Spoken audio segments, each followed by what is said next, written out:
Hello, everyone, and welcome to the All Four Downs podcast. I'm Ovi1.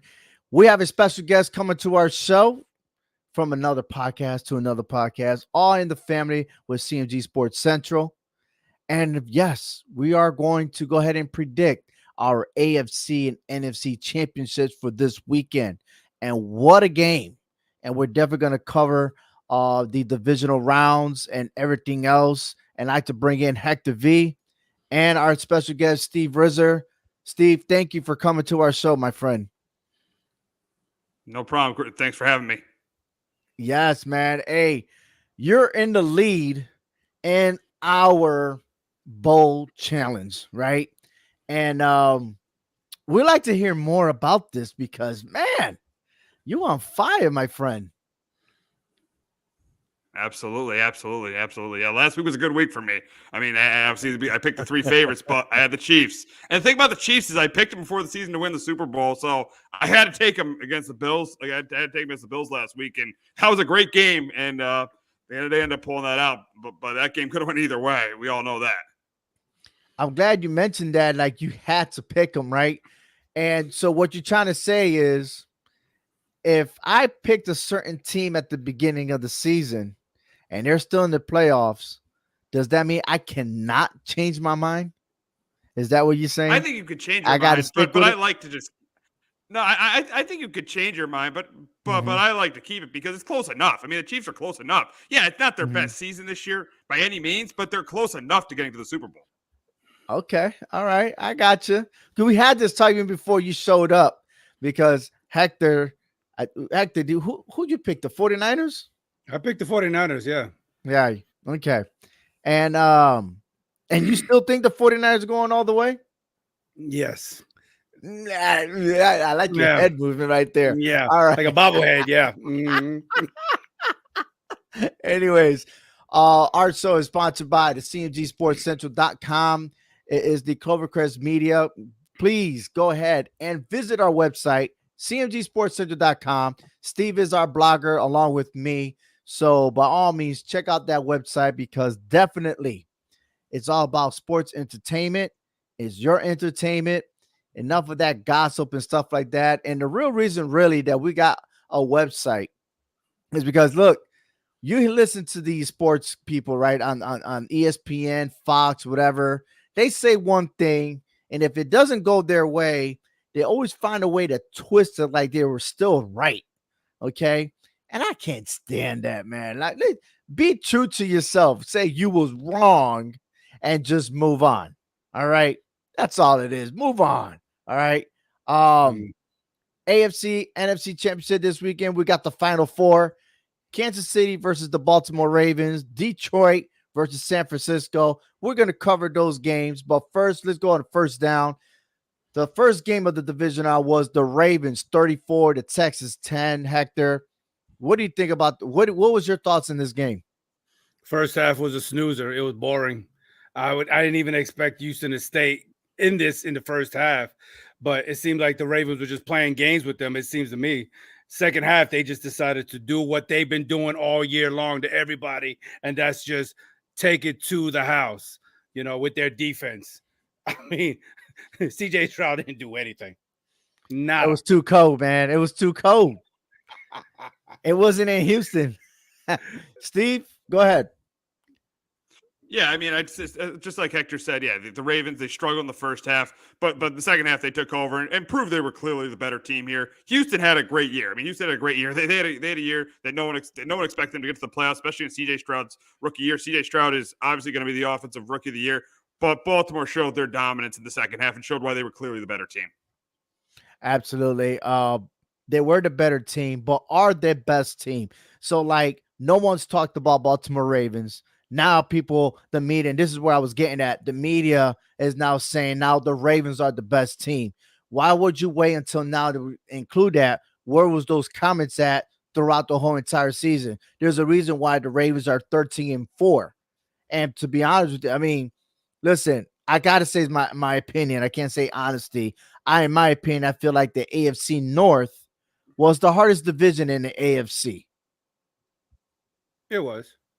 And I think you kind of doubted me early, somewhere mid-season. You were saying I was going crazy in the head about Baltimore. You was kind of doubting that throughout the way, and I just saw something in the Ravens mid-season that this team is going to start vamping it up here in the AFC race here, Right. and they are doing it. I mean, I feel like we're seeing what we seen 12 years ago.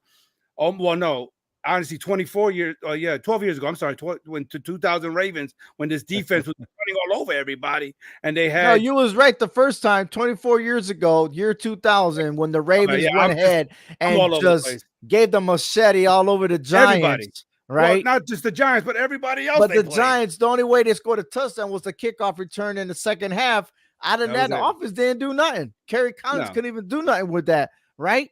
And and if those of you that don't know, that's the time where Ray Lewis was running the show in the defense, and they had an all-star defensive lineman, linebackers, you name it. These were awesome. But I still feel that the Ravens have not really got battle tested. And being that the Houston Texans were young, like they contained the receivers. If Lamar Jackson was a pocket passer, the Ravens wouldn't have scored 24 points in the second half.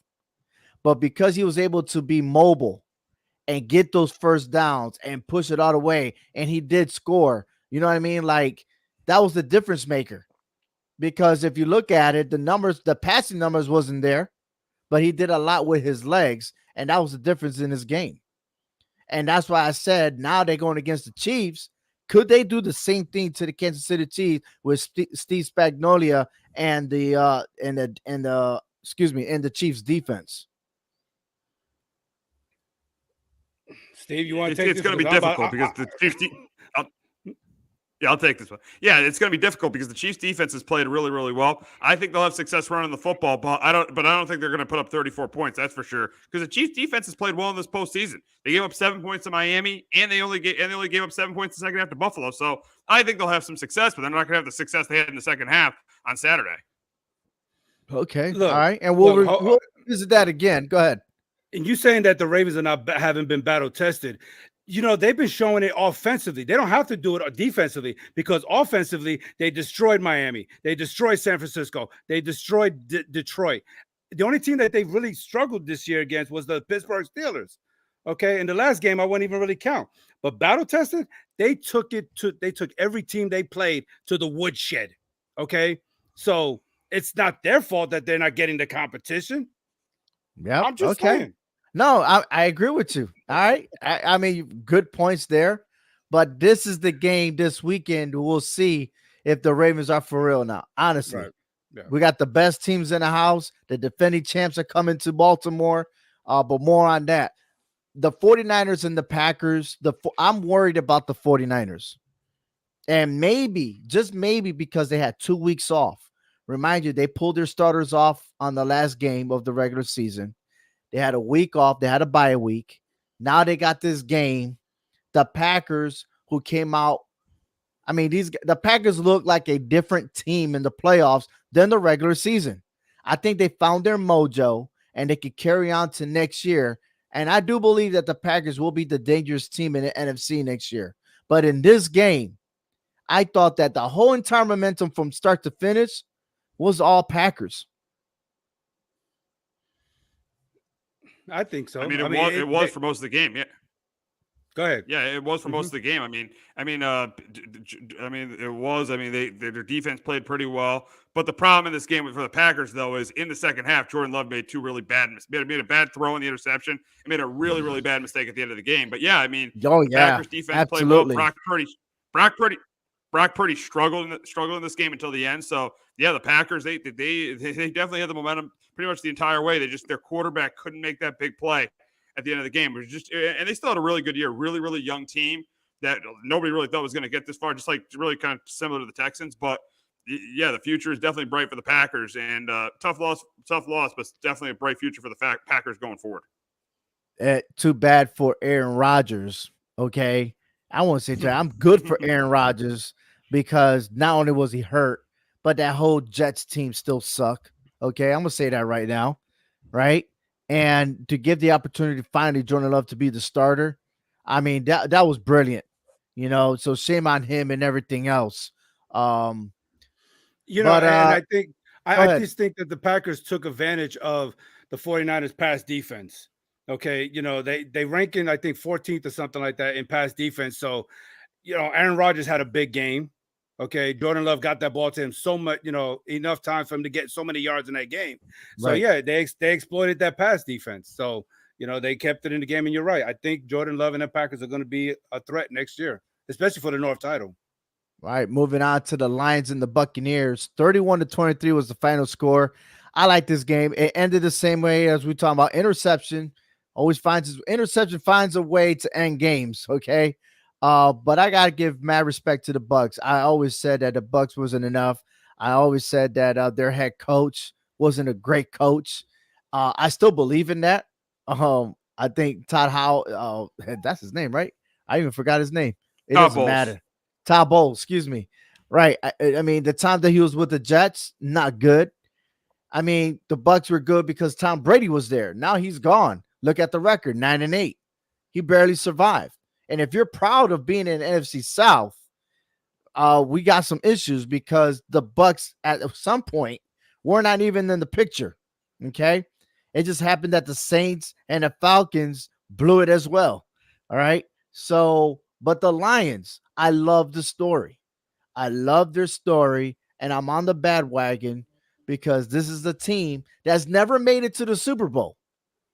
They're 0-1 in conference championships. They handled their business against the Bucs. I'm happy that they're there. I can't wait to see if they made any adjustments moving on against the San Francisco 49ers.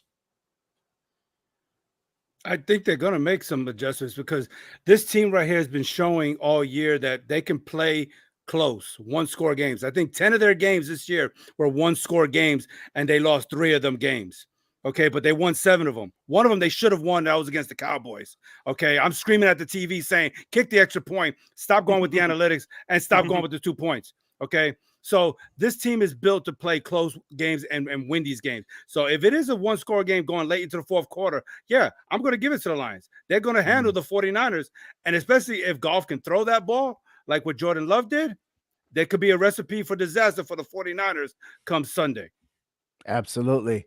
Now, in their defense on that game, they should have had won against the Cowboys. Yeah. That is why, hold on for a second, they did execute and got that 2-point conversion. That's why those referees were not allowed to participate in the playoffs because they were wrong. The assignments were good. They went in, they did what they're supposed to do, and the referee blew it. That's one of those penalties that was a decisive part of the game, And when you replay it and you see the players actually doing what they're supposed to, and the referees didn't do their job right, that cost them the game. But hey, you know what? The Lions are still in it, and the Cowboys are where? At home. That's all. At home. The Chiefs versus the Bills. It brought me back to 1991 season when the Bills went wide right in the Super Bowl. And once again, the curse is alive. Steve, what was your reaction when you saw that missed field goal? It did feel like deja vu back from the end of the '90s season, the Super Bowl 25. It did, and it was the reaction. It was tough. It's tough for a Bills fan to have to deal with that, and tough for Josh Allen too. Even though he could have done more, he could have driven them further down, further, and made that an easier field goal. You felt bad for Josh Allen too, because really in 2 of the playoff games, he pretty much almost did everything he could for his team to win. And his team just didn't win either of those games. And especially, and it had to come down. It's tough that a game like that had to come down to a field goal, but that's just the way it is. But for the Chiefs, Patrick Mahomes continues to be amazing in the postseason. And as I said earlier, I picked them to win the Super Bowl, and I would not be surprised at all if they win next week. All right, I like it, Hector. We just want to, instead of calling them the Buffalo Bills, just call them the Bad News Bills. Bills. I just feel sorry for this team. Seriously, I mean they just can't get right. Seriously, no, but can't. but that's just takes into Kansas City is who they are. And I want to ask this real quick before we go to the next down. Do you think that Kansas City is right now a dynasty for what If they they have win the accomplished. Super Bowl, absolutely. That's what I'm If they win saying. the Super Bowl, absolutely. But Yeah, if they absolutely. don't, they're not. They're not. So you I have mean, to win 3 Super Bowls to be a dynasty. You got to win because 3. Yep. in the You short gotta amount win of time 3, that yep. they do it, I have to. Okay, All right. because All right. Okay. Let's change it up here. The Buffalo Bills in the early 90s, they went to 4 straight Super Bowls. They went 0 for 4. Are they considered a dynasty? they didn't bring home No, the they trophy. didn't even win a championship. Yeah. Yeah. No, you just I mean, accomplished it was a something great run, but they didn't. They're an It was a AFC great run, but they didn't win a dynasty is what you're championship. saying. They're just the No. AFC dynasty. No, the Patriots are a dynasty for what they did. Not what Oh. Buffalo did. Buffalo just did something on the wrong end of history that nobody's ever done. That's all. They're the only team that lost 4 straight Super Bowls. However, there are teams that have lost 4 Super Bowls, but not 4 straight. And not to mention that Patrick Mahomes is still short on consecutive AFC championship games because Brady did it 8 straight. He's only done it 6 Yeah, straight. he's only done it 6. So, Yeah. Yeah. Right. So he's still got some catching Absolutely. up to do with that part. Right. And this is the first time that he's on the road on an AFC championship. Mm-hmm. Damn. Yep. All right. Let's go ahead and move on to second down. And let's look at the standings real quick. We got Rizzer in first place. A couple of games ahead.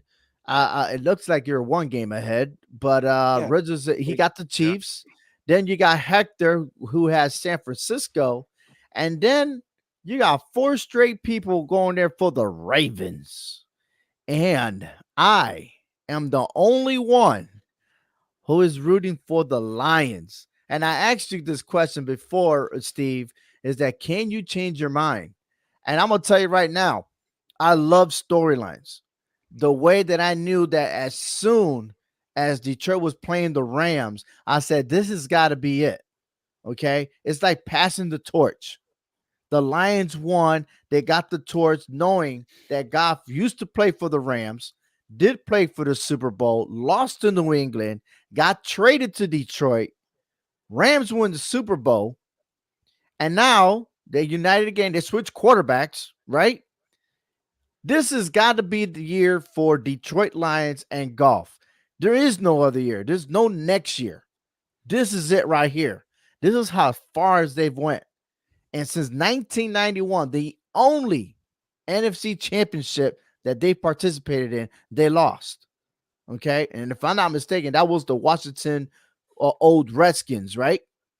Okay. Yeah, it was Washington. Yep. Right. So now they have an opportunity to not be the Buffalo Bills. This is the team that suffered 0-16 in the season. This is a team that's always down in the basement. Finally, not only that they win their division, they're winning their games. This is their year. Detroit should be able to take care of business in the NFC Championship. That's just me. But I'm not alone because technically the only way to win this for me if the Lions win the Super Bowl. If not, I'm just a bust. But Rizzer, I'm after you, Rizzer. I'm after you, Hector. Watch out. Yeah. Steve was like, yeah, whatever, dude. Well, look,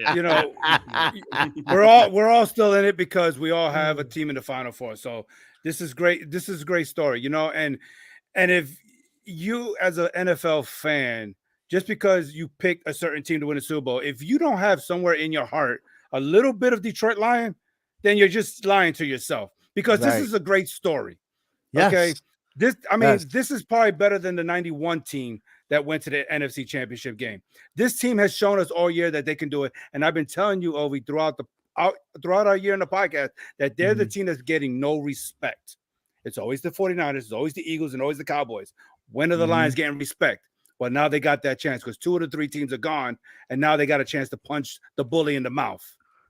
This is like the Giants at that one season where they beat San Francisco and Candlestick Park with 5 field goals to go to the Super Bowl to play the Buffalo Bills in that 1991 season, right?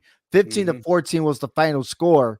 Now we got Detroit going there to San Francisco, right, at a new park. okay, in Santa Clara, if I'm not mistaken. And I could see that this could be a repeat. We see it in Buffalo. Now we get to see it in San Francisco. Just saying. Just saying. But before we make our picks, let's start off with the first game on Sunday at 3 o'clock p.m. Eastern Standard Time. The Chiefs on the road visiting the Baltimore Ravens for the AFC Championship. Baltimore is favorite at -3.5. The over-under is 44.5.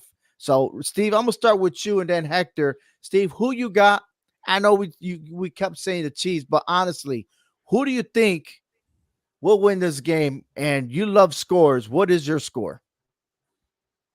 I think it's going to be Kansas City. I think it's going to be Kansas City 24-23. I think the game's going to be even pretty much most of the way. I think it's going to be an even game. I think the Ravens will have success running the football. I think the Chiefs will have success running the football. But I think the difference in this game is going to be is when the Ravens get down in the red zone, they're going to kick field goals. The Chiefs get down in the red zone, they're going to score touchdowns. I think this game comes right down to the end. Here's one thing that's interesting about the Ravens defense this year. For how well as they have played, the four times this year they've needed to stop a team at the end of a game.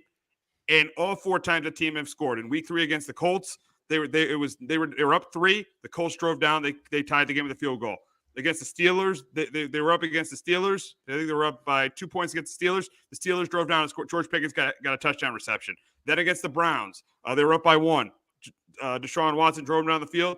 The Browns kicked the game-winning field goal. They won that game. And then against the Rams, Stafford drove them down the field to tie the game, but they end up winning the game with the punt return. But I think this game comes right down to the end with the ball in Mahomes' hands, and he leads the Chiefs to a game-winning field goal. And I got the Chiefs going to the Super Bowl for the fourth time in 5 years, winning in Baltimore, 24-23. Ooh, 24-23. Yep. Oh man, that's a close one there.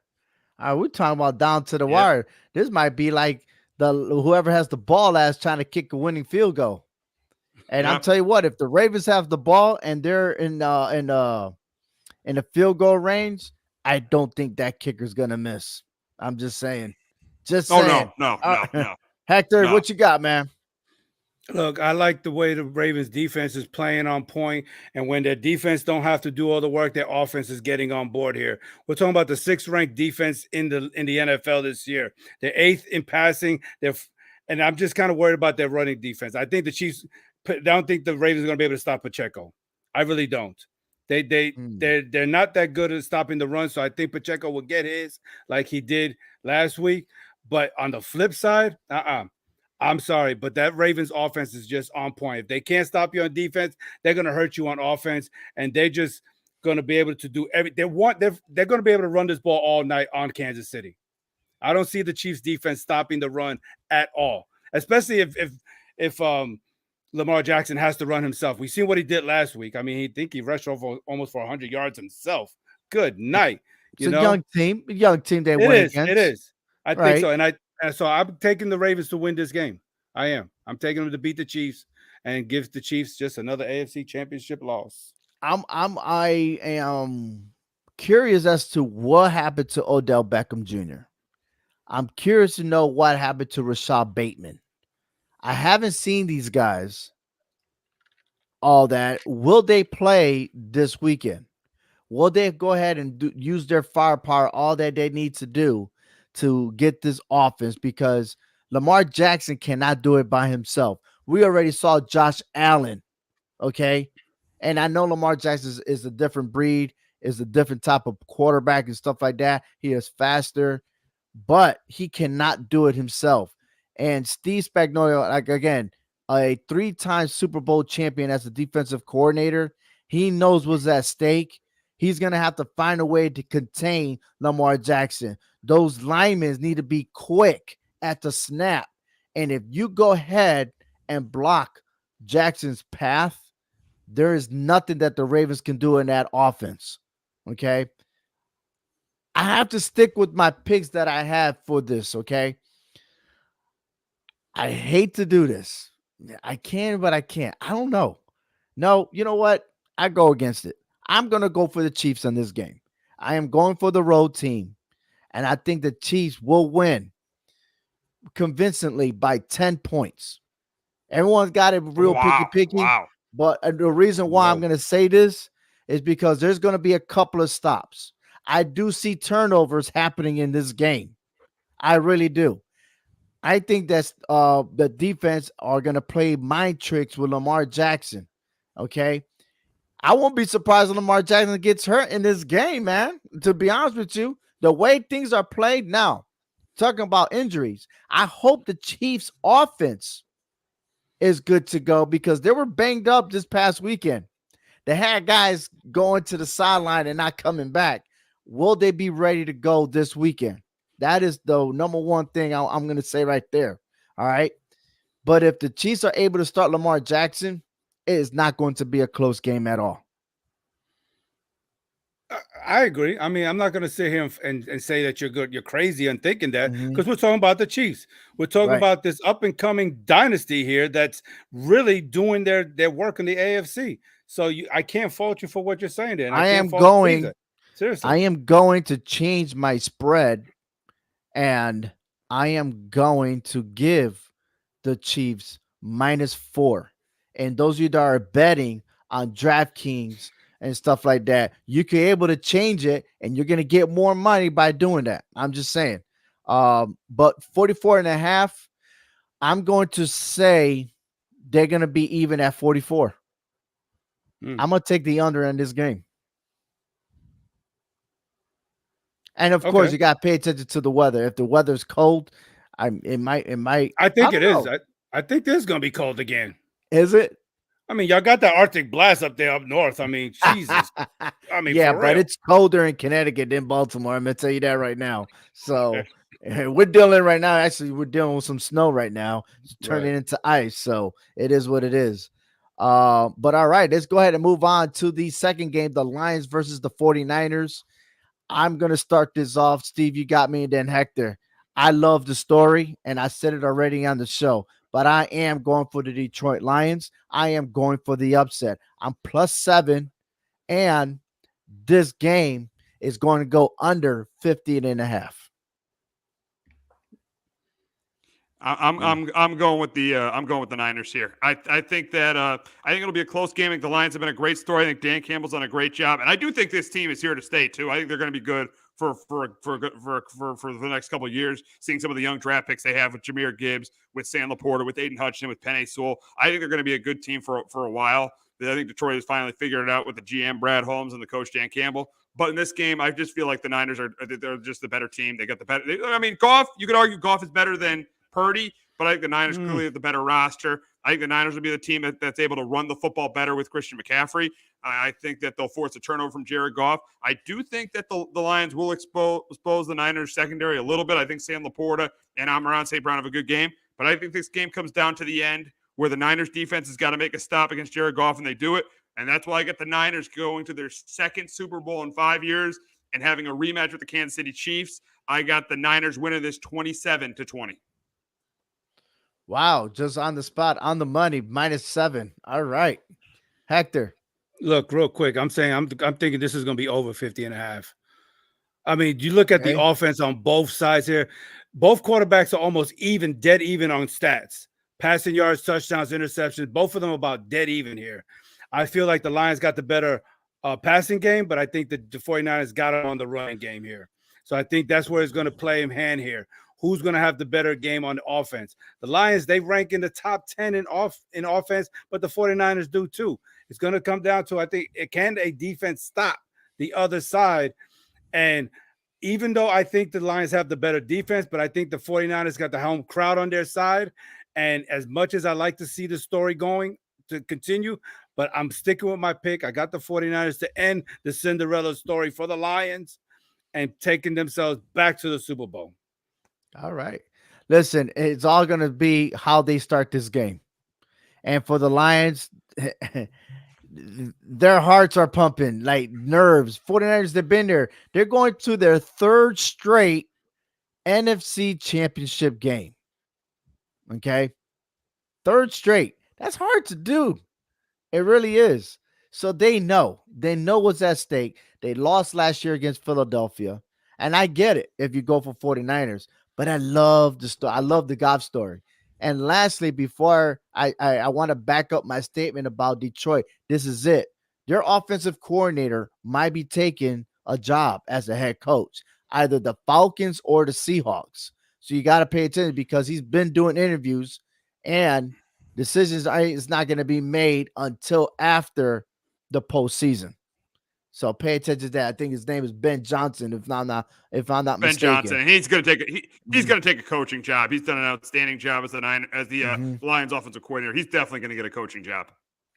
Absolutely. Hey, it seems like every year we get like 6, 7, or 8 coaches that get fired and they wait for the next offensive coordinator or defensive coordinator. Look at the Philadelphia Eagles. Made it to the Super Bowl. They lost, but then they lost both their offense and defense coordinator to be head coaches. Look at the Eagles now. Can't even win a game in the second half of the season. So that's why I say the Lions got to be careful, because the fact that they lose their coordinator, the Lions are not going to be the same next season. Yeah. An interesting fact that these two teams only played each other one other time in the playoffs during the Super Bowl era, and that was the 1983 divisional round. And 49ers won 24-23. Joe Montana, for some reason, struggled against Gary Danielson, who's the quarterback for the Lions back then. Danielson threw 5 interceptions in that game and yet only lost by 1 point to Joe Montana. Well, Goff is going to break that curse. I ain't going to be mad. I'm telling you right now, I'm not going to be mad if the Lions win this game, man. I'm not going to be mad. It better not be a blowout. It better not be a blowout. One of these games got to be a blowout. It happens every year. It seems like the Detroit just is the city of Michigan, the state of Michigan is just having a story-filled year. Yeah, that's good. That's good for Michigan. They need some positivity over there. Listen, you see all that politics that's going on over there. Their water, like they got to donate, water bottles and stuff like that. That's all in Michigan, man. They need some positivity. There you go. And you never know. Eminem might be there. He might bring in his boys, Dr. Dre and everybody else. 8 Mile, baby. See what I got to deal with, Steve? This is what I deal with. Hey, Steve, it is awesome to have you on this show. It really is. And can't wait till you start publishing more blogs. Tell us more about your show, the R&J podcast. Yeah, I mean, every week we pretty much, talk about the biggest stories in sports. I mean, pretty much through the fall we've been talking about the NFL. But when the baseball playoffs are going on, we're talking about that. The NBA playoffs, we're talking about that. It's pretty much what the biggest story is in sports. And then if like for example, in the fall we did one podcast about the NFL, a podcast about college football. And then when we get to the spring, we'll be doing a lot of NBA playoffs. So it's pretty much what the biggest story is in sports. We'll obviously be covering the offseason throughout the draft, throughout free agency. We'll be covering that pretty much wall to wall too. So pretty much whatever the biggest story in sports is, we're covering it. I always get educated by your podcast whenever I get the chance. I know you're live at 1:00 p.m. Eastern Standard every Wednesday on the Clovercrest Media. Every Wednesday, yep. Yep. And I just have to wait till after I come out of work to see, hey, he knows these players, you good points and stuff like that. And it's always helped me to be able to make decisions when I go ahead and gamble on DraftKings. So like I said, hey, tune into the website. All the information will be there. It's Steve Rizzer, the R&J podcast, live on the Clovercrest Media YouTube channel. Tune in to him everywhere. As a matter of fact, tomorrow, 1:00 p.m. Eastern Standard Time, go ahead and subscribe to his channel. We'll be doing. All we'll right. be talking NFC Championship game. We'll be talking both championship games. We'll be talking about the latest NBA news as well. Absolutely. Guys, thank you. I love his show. I mean, they really dissect every game and every player. I love it. I'm always trying to tune in as much as I can to try to be that number one fan every Wednesday. I got a job for you, Steve. You ready? Absolutely. I got a job for you, Steve. You ready? Yeah. Come to college football season again. You need to educate Hector. All right. Gotcha. Yeah, I need some help. That's all we got for all 4 downs. Tune in on the top of the hour at 9:00. We will have the HHW Show podcast. We are predicting the Royal Rumble. Absolutely. You don't want to miss out. You'll be surprised of our picks. Take care, everyone.